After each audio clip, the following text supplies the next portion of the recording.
1948년까지 30년 전쟁이 이제 마지막 종교전쟁입니다. 그 전쟁의 시작이 어디냐? 프라하에 가면 궁전이 있죠. 성당과 궁전이 붙어 있는데 가면은 바로 그 가이드, 똑똑한 가이드는 저 창문을 가리키면서 저 창문에서 30년 전쟁이 시작됐습니다. 이렇게. 그때 이 프라하 주변 사람들이 개신교도가 됐어요. 그래서 반란을 일으킵니다. 그러니까 합스부르크에서 지나바로 보낸 관리를 그냥 창밖으로 집어던졌다 이거죠. 거기서부터 30년 전쟁이 시작돼가지고 유럽이 이 전쟁에 다 말려듭니다. 주무대는 어디냐?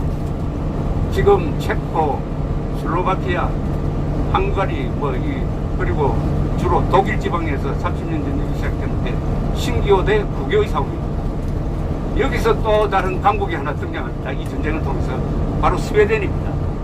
스웨덴이 원래 바이킹의 후손이니까 강한 나라인데 이게 덴마크 지배를 받다가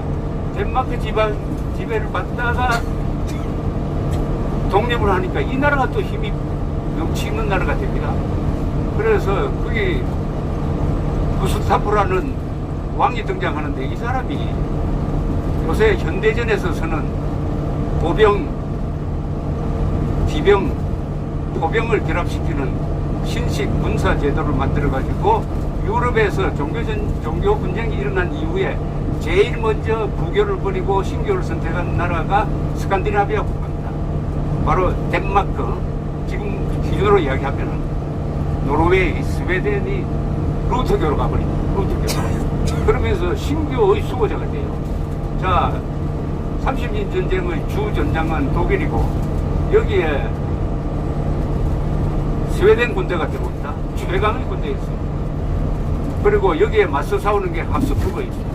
이 결전장이 30년 동안 얼마나 참혹한 전쟁인지 세계 전쟁사에서 가장 참혹합니다. 이게 종교 전쟁이니까 잡으면은 혹독한 고문을 통해서 죽이고 한 마을을 다 죽이고 같은 기독교끼리 이렇게 싸웁니다. 요새 이슬람 싸우는 거 그 욕할 게 없어요. 옛날 기독교도 그렇게 싸웠습니다. 그런데 이 전쟁에서 결국은 휴전을 하는데 어느 정도 완성하지 못합니다. 여기에 프랑스가 아주 흥미로운 선택을 합니다. 프랑스는 구교 국가입니다.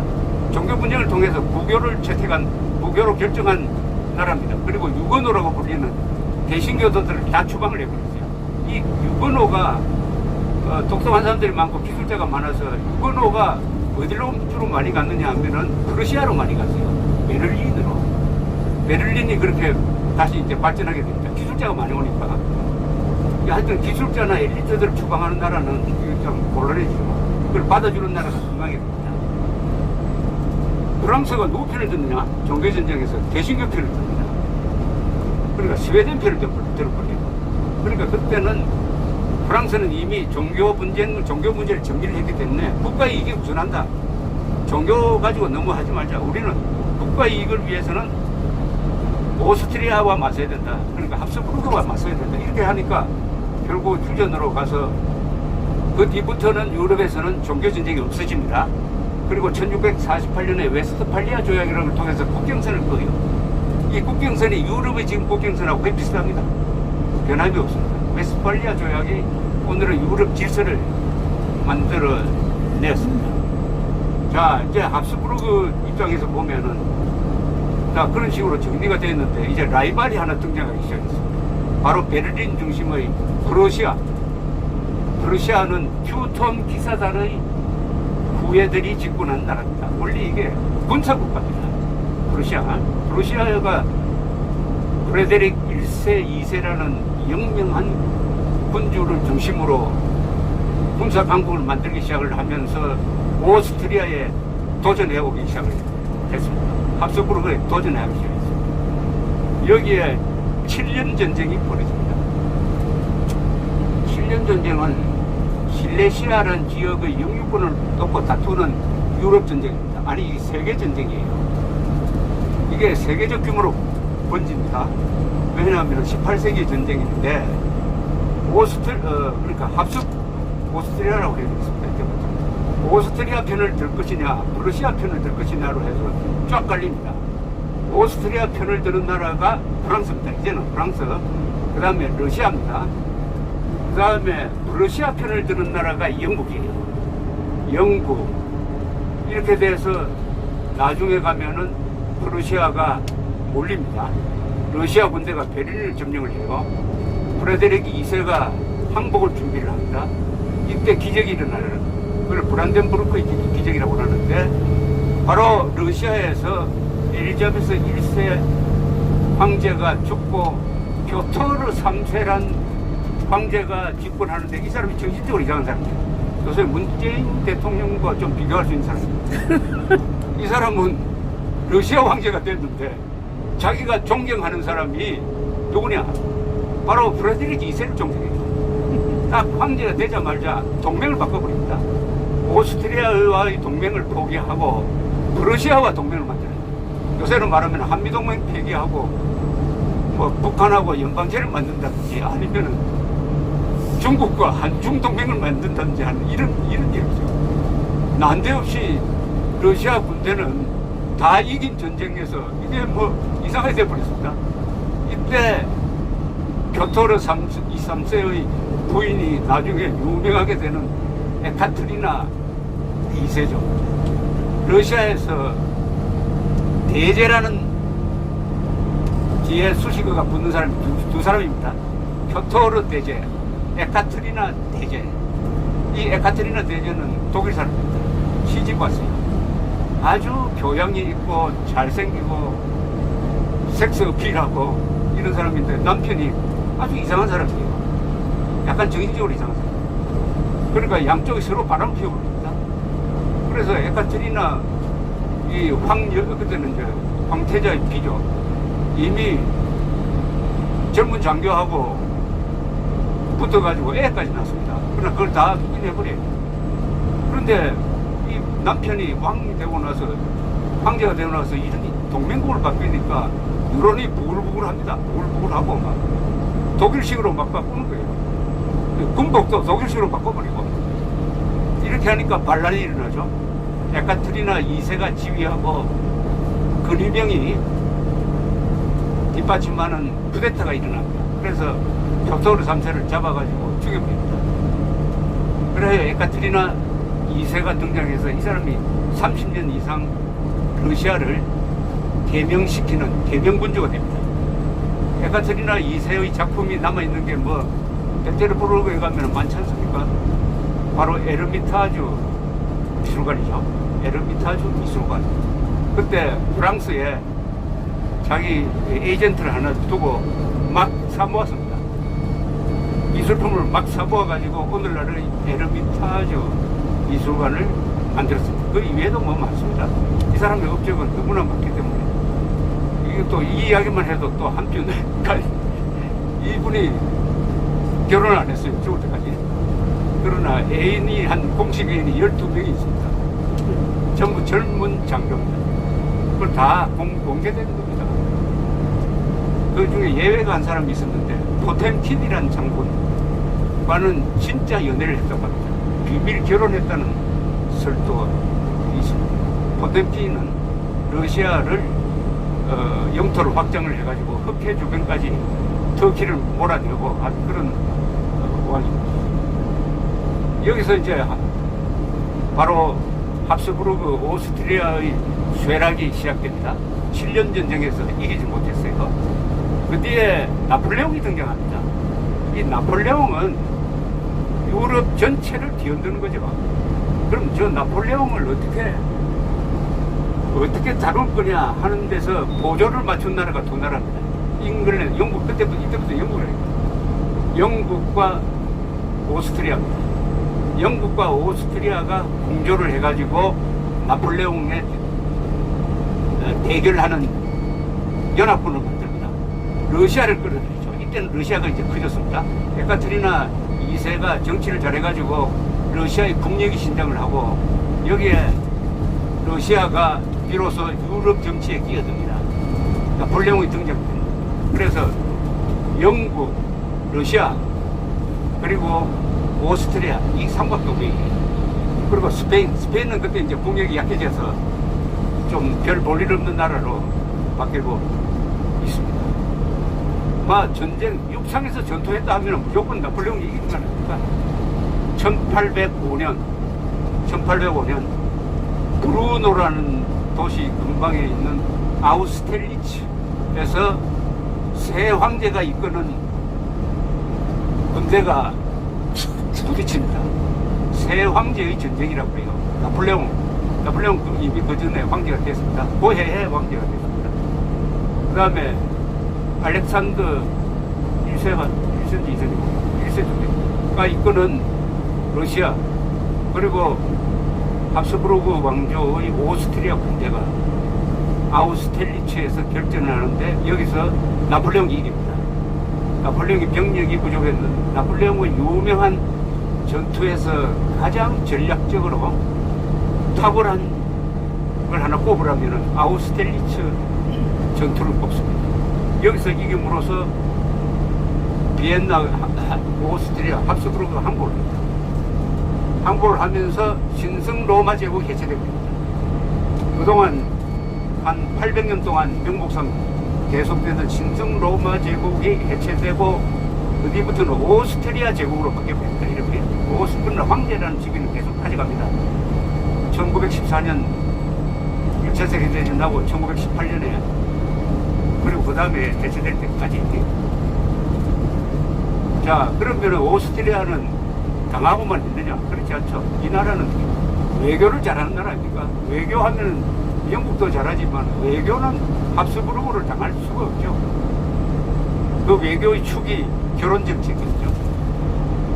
그래서 1810년에 마리아 루이세가 나폴레옹의 부인이 되죠. 나폴레옹은 이혼하고 조세핀하고 이혼하고 부인이 됩니다.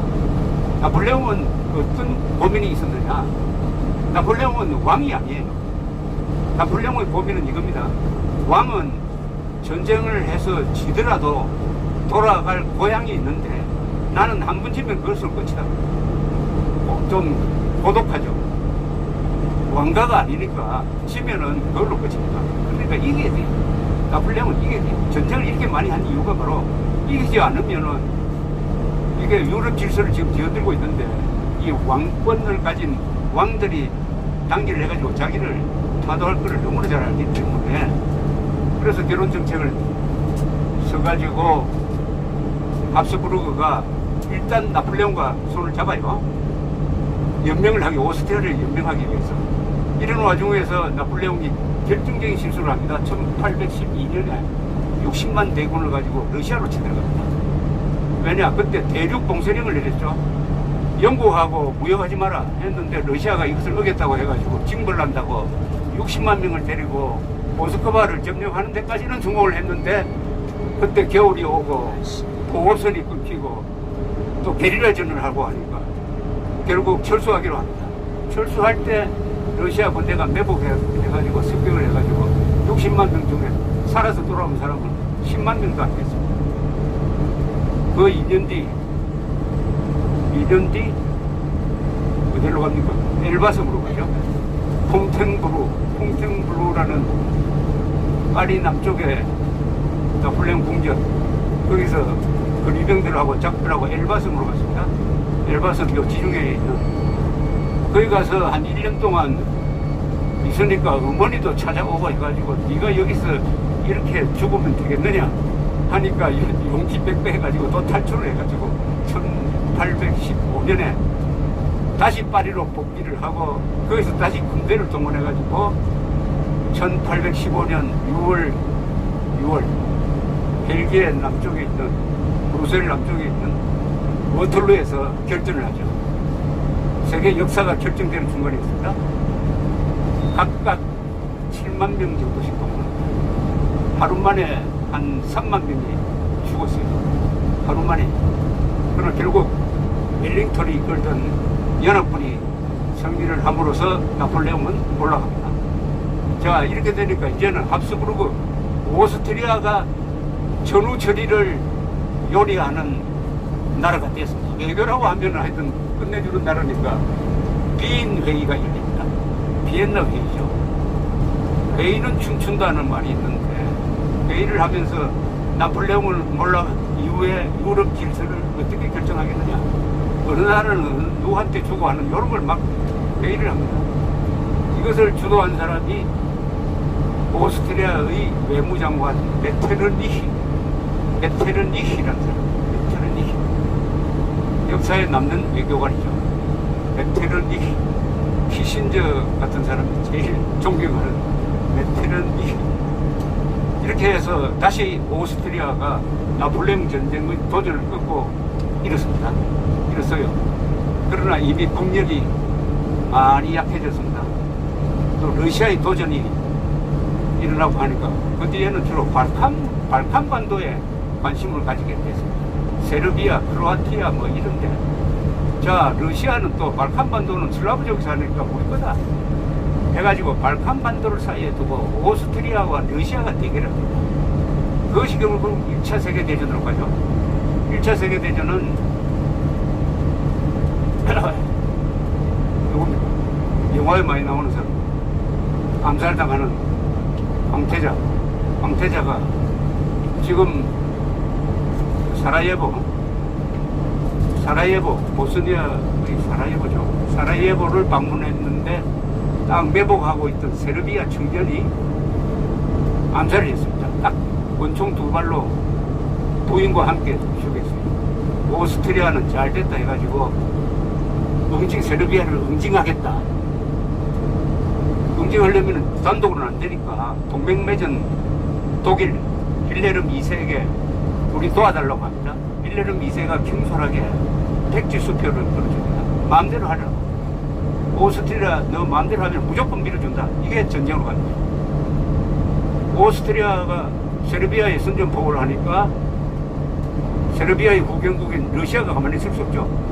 러시아가 동원령을 내립니다. 러시아가 동원령을 내리니까 독일이 가만히 있을 수 없어요. 독일이 동원령을 먼저 내린다는 게 이깁니다. 그래서 러시아에게 최후 통첩을 합니다. 동원령 취소하지 않으면 할 수 없다. 우리도 러시아에게 선전포고하지 않을 수 없다. 이때부터 독일이 전쟁을 결심합니다. 독일은 이미 전쟁 계획을 다 세워놨어요. 이런 때를 예비해가지고 슐리펜 플랜이라고 해요. 자, 독일이 이제 총동원령을 내리니까 프랑스가 가만히 있을 수 없어요. 프랑스도 총동원령을 내립니다. 독일이 프랑스에게 최후 통첩을 합니다. 총동원령 중단하지 않으면 우리 선전포고 할 수가 없다. 들을 수가 없죠. 왜냐?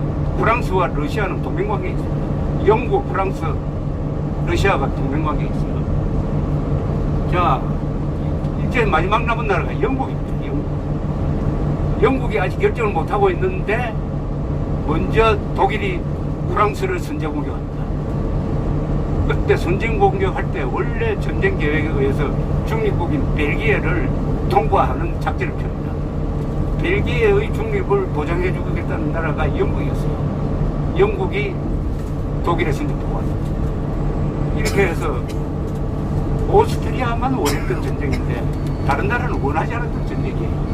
이게 바로 1차 세계대전으로 비화돼가지고 전 4년 동안 주전장은 지금 서부전선은 독일 기준으로 서부전선. 지금 대평원지대 있지 않습니까? 프랑스의 동쪽 평원지대에서 주로 진지전을 했지 않습니까?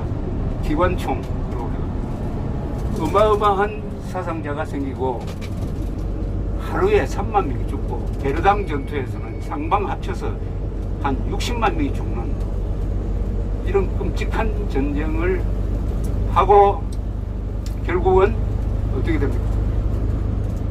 새 제국이 망해버리죠. 마지막에 이 1차 세계대전을 결정한 나라는 미국입니다. 우드로 윌슨이 연합국회에 서가지고 개입함으로써 이깁니다. 이기면서 새 제국이 사라집니다.